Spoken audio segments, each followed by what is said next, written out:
लोग कहते हैं कि अपराध मुक्त हो गया उत्तर प्रदेश। भला बताइए, शर्म की बात है। सरकार जब कह रही है अपराध मुक्त है, इनको 50 लाख रुपया सरकार देने का काम करे अगर उनके अंदर नैतिकता है। आज समाजवादी पार्टी के माननीय राष्ट्रीय अध्यक्ष श्री अखिलेश यादव जी के निर्देश पर नेता प्रतिपक्ष विधान परिषद माननीय लाल बिहारी यादव जी आज दरवाजे पर आए हैं और परिवार की स्थिति को देखे हैं। कल मैं संगठन के तरफ से भी यहाँ पर पहुँचा था। हमारे साथ राज्य कमेटी के सदस्य समाजवादी पार्टी के श्री राजकुमार पांडे जी थे और संगठन के तरफ से जो कुछ सहयोग हो सकता है हम लोगों ने परिवार को मुहैया भी कराया राजकुमार पांडे जी के माध्यम से।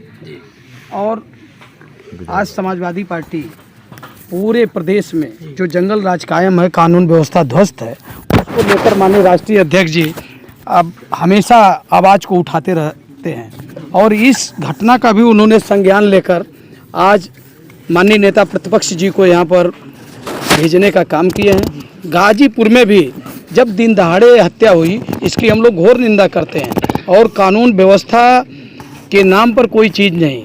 अगर दहशत रहती है अपराधियों के अंदर तो इतनी बड़ी घटना करने के लिए वो दुस्साहस नहीं करते कि हम दिन दहाड़े मारेंगे।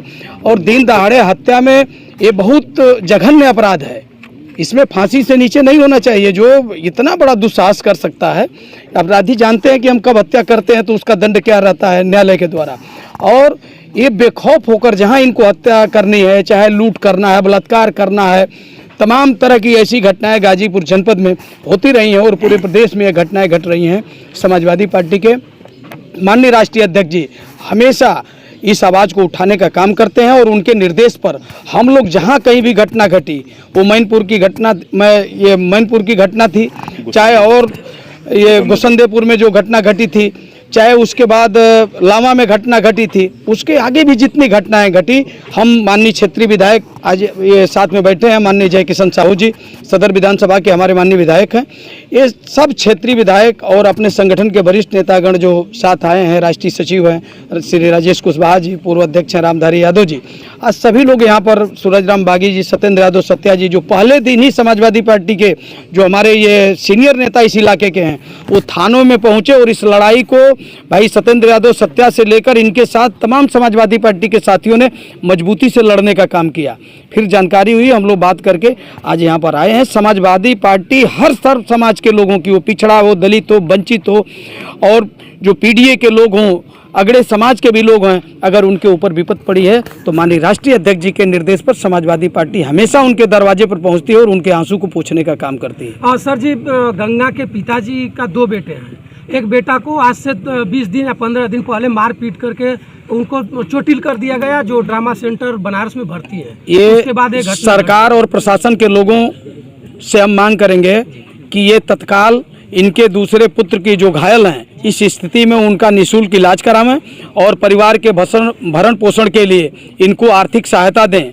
इनको 50 लाख रुपया सरकार देने का काम करे अगर उनके अंदर नैतिकता है इस सरकार के लोगों की, तो इस परिवार के भरण पोषण के लिए 50 लाख रुपया परिवार को देने का काम करें और इनके दूसरे बेटे जो घायल हैं उनका जो है निःशुल्क इलाज कराने का काम करें और इस परिवार को न्याय दिलाने का काम करें।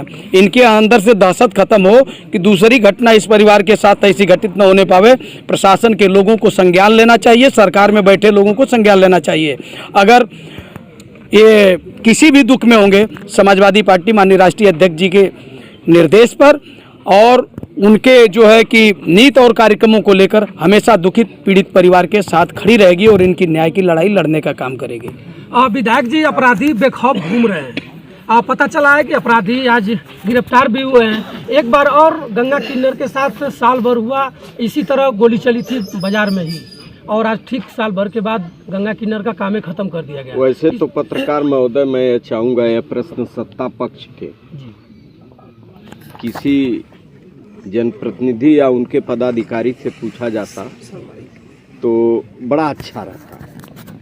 ये लोग सदन में बोलते हैं कि मैं यह कर दिया, मैं वो कर दिया, तमाम बातें बोलते हैं और आप लोग भी बोलते हैं कि सदन नहीं चल रहा है। तो मैं कहना चाहता हूँ, सदन चलाना सरकार की बात है, हम विपक्ष में बैठे हम प्रश्न करेंगे जी, और उसका जवाब सरकार को देना चाहिए। लेकिन आप लोग पत्रकार है लेकिन इस देश के नागरिक है और जिम्मेदार नागरिक हैं। आप प्रश्न करिए अपने आप से, आखिर में सरकार जो 30 दिन सदन चलना चाहिए वो आखिर में 3 दिन में क्यों, 3 दिन में क्यों बंद हो जा रहा है, 4 दिन क्यों चल रहा है? जब हमारी बातें सदन में नहीं सुनी जाएगी तो हम विपक्ष में हैं, हम धरना करेंगे, आंदोलन करेंगे, विधानसभा के बाहर आकर के करेंगे। 1.5 दिन हम लोगों का प्रश्न लगा था क्षेत्र की समस्याओं पर, एक भी प्रश्न का जवाब सरकार नहीं दे सकी और तमाम मुद्दों को लेकर जब हम नहीं सुने तो हम लोग वेल में चले गए। उस पर हमने लोगों ने बढ़िया से विरोध किया, अंत में विधानसभा स्थगित कर दी गई अनिश्चितकालीन के लिए। हम विपक्ष में रह करके हमारी जो जिम्मेदारी है उससे बढ़ चढ़ करके हम लोग काम कर रहे हैं। वे लोग कहते हैं कि अपराध मुक्त हो गया उत्तर प्रदेश। भला बताइए, शर्म की बात है। सरकार जब कह रही है अपराध मुक्त है, न गंगा किन्नर के पास कोई हवेली है, न रहने के लिए मकान है, न खाने के लिए राशन है घर में, वैसे व्यक्ति की जब इस सरकार में हत्या हो सकती है तो हल चलाने वाले की भी हत्या आराम से हो सकता है। इसलिए जो कह रहे हैं उनकी बात नहीं। आप लोग इस देश के नागरिक हैं, इस पर गंभीरता से आप अध्ययन करिए। यह देश पूर्ण रूप से, यह प्रदेश की सरकार पूर्ण रूप से फेल है। विधायक जी, किन्नर समाज सबके हित की बात करते हैं, सबकी जो है परोपकार की बात करते हैं, किसी के दुश्मन नहीं होते हैं। लेकिन गंगा किन्नर की मृत्यु हुए आज कम से कम 6 दिन हो गए हैं, हत्या जो हुई है। सारे जनप्रतिनिधि समाजवादी पार्टी से आ रहे हैं, समाज से भी आ रहे हैं, लेकिन भाजपा के लोग या रूलिंग गवर्नमेंट के बहुत से प्रतिनिधि हैं, नियर एंड डियर बाबा के लोग हैं, किसी का यहाँ पर दर्शन नहीं हुआ। अरे ये तो भाजपा वालों से पूछना चाहिए, हम उनकी बात कैसे हम बता सकते हैं कि आप क्यों नहीं। उनमें एक संवेदन नाम की कोई चीजें नहीं है, संवेदनशीलता ही नहीं है, एकदम कठोर दिल हो गए हैं। यह बात उनसे पूछना चाहिए आप लोगों को। मुझे तो यह बात अफसोस हो जाता है कि विपक्ष से आप लोग बड़ा प्रश्न करते हैं और सत्ता पक्ष के सामने जाने पर लगता है आपकी कैमरा की लाइटें बुझ जाती है। सर जी, बात वो नहीं है। हाँ। बात यहाँ ये है कि हम आपको मत दे करके आपको भेजे हैं कि हमारी आवाज बन करके आप लड़िए। हाँ, तो आपकी आवाज बन करके हम लोग सदन में नहीं, सदन में मेरी बात सुनी जाती है तो हम वेल में आकर के बैठते हैं, जमीन पर बैठते हैं, मेरी बात सुनी जाए। यह बात हम इसके लिए तैयार हैं और कहते हैं और करते भी हैं। भाई विपक्ष लड़ाई लड़ी ना रहा, और लड़ाई विपक्ष का काम है अपना प्रश्न लगावे। अब जैसे सदन को 20 दिन चलना चाहिए, प्रश्न लगेंगे 20 दिन के हिसाब से, वो 4 दिन में कर देंगे। 1 दिन में 500 प्रश्न हो जाएगा। प्रश्न का जवाब केवल 20 देंगे, 2 घंटा समय है, 3 ही प्रश्न का जवाब देते देते उस समय खत्म हो गया और 301 1 घंटा 11 से 12 1 जी। अब समझिए कैसे होगा। जब गाड़ी का गेट बंद है, आप कहेंगे कि चलिए कुंभ, गेट तो पहले खोलिए, बहस के लिए विपक्ष को समय दीजिए।